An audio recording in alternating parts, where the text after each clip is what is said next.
Alright guys, welcome to another video on Haiku Fly High, and today I'm going to do an introduction for the block specialty or the data tech blocking team.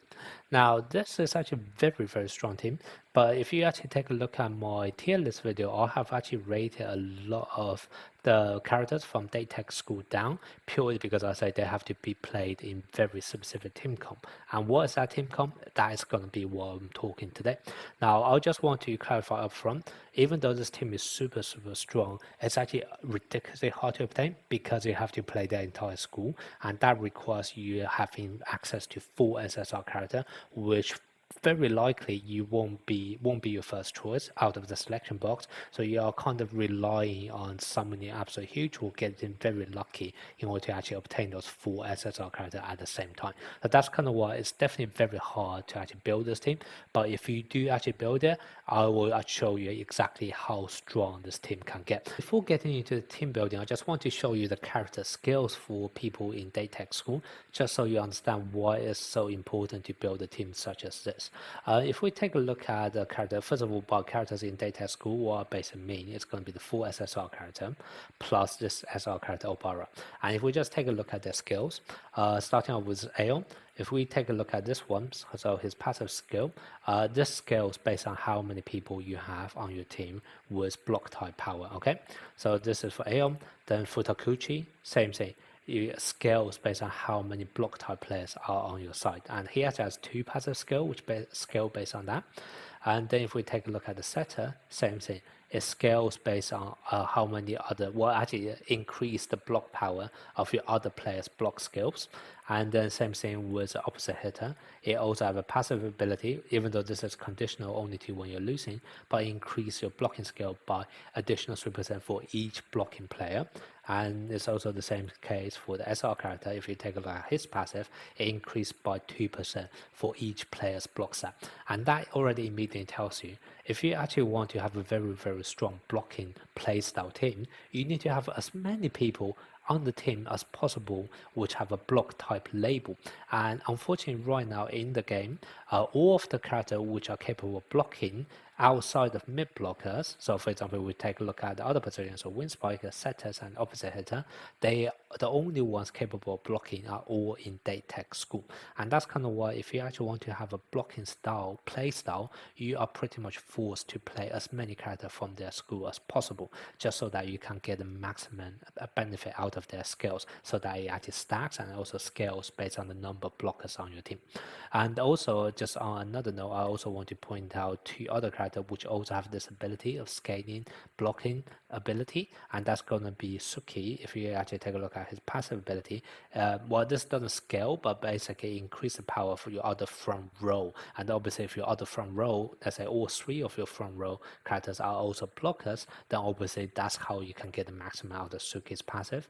And it's also going to be the case for Kuro as well. If you take a look at his passive ability, it just straight up increased the block stats of all of the players on the side by 12%. So once again, even though Kuro and also Suki, they are not part of data school, they are gonna work very well in this blocking team because of the fact it can actually, the effect is gonna affect all of the blockers, and therefore it scales based on how many people you have on your team which have that blocking label. But unfortunately, both of them are mid blockers. So for the other positions, you are still forced to play characters from the data tech school.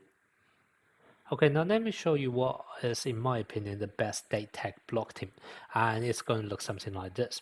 Now, the first thing you're going to do is you're going to put all full SSR from the school in. Now, obviously, I don't actually have all full SSR, which is why I'm using the SR counterparts instead. But just imagine those two purple characters are actually the gold SSR version of them. Okay, so what you're going to do is you're going to put those full SSR, and your liberal is always going to be Nishinoya because he is the only SSR liberal right now in the game. And then that just left two positions remaining, which is going to be the wind spiker and also the mid blocker. Now for the mid blocker, you're just going to play Suki because first of all, he has a passive which scales with the number of blockers. And then the second thing is obviously everyone have a copy of him from day 7. So that's kind of why it's always going to be him. And then that just leaves the last remaining position, which is going to be a wind spiker. And there are two options you can go down here, which is going to depend on whether you actually want your liberal to come in. So option number 1 is that if you don't actually want your liberal come in, what you can do is you can play this SR character I referred to earlier, And what you're going to end up happening is you're going to have all 6 characters on your team with the block labels. And remember how many of different characters on this team right now have passive ability which scales based on the number of blockers. This is going to be one of the most suppressing blocking team available right now. Now the only disadvantage of this is that you are going to have one SR character on your team, and therefore as a whole your team rating is not going to be super high, purely because SR characters have a lower rating than SSR. So if you don't actually want to do this, what you can actually do instead is you will swap it with an SSR win spike instead. And for those kind of occasions, what I actually recommend you guys to do is then you actually have your liberal setting in to swap out your win spiker. So if you actually set your sub setting here with the liberal, you would then just choose to sub out your back row win spiker. Now the same with this is that every single time you're gonna essentially be doing, or your team will be doing, is we'll have 5 blockers, or 5 characters with blocking labels plus your liberal. So it doesn't really matter too much who do you actually have at this win spiker position, other than one situation, which is when he's about to serve. And that's because the liberal can't serve. Therefore, when this character or this win spiker is at the serving position, he won't actually be sub out by Nishinoya.